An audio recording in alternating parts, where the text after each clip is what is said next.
2021 मध्ये आपल्या असणाऱ्या जुन्या पार्लमेंटरी बिल्डिंगला 100 वर्ष पूर्ण झाले. त्यानिमित्तानं आपण पार्लमेंटरी बिल्डिंगची असणारी नवीन कन्स्ट्रक्शन करावी यासाठी आपण प्रोजेक्ट सेंट्रल विस्टा सुरू केला आणि त्यामध्ये आता आपण नवीन असणाऱ्या संसदेचं कामकाज सुद्धा या ठिकाणी चालू केलेलं आहे ऑलरेडी.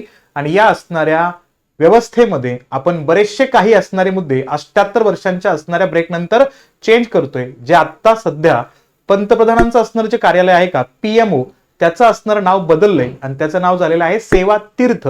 तसंच जर बघितलं आपण या ठिकाणी तर राजनिवासचं असणारही नाव या ठिकाणी आपल्याला लोकनिवास झालेलं आहे आणि राजभवनचं नाव सुद्धा आता आपल्याला लोकभवन मध्ये कन्वर्ट होताना दिसतंय.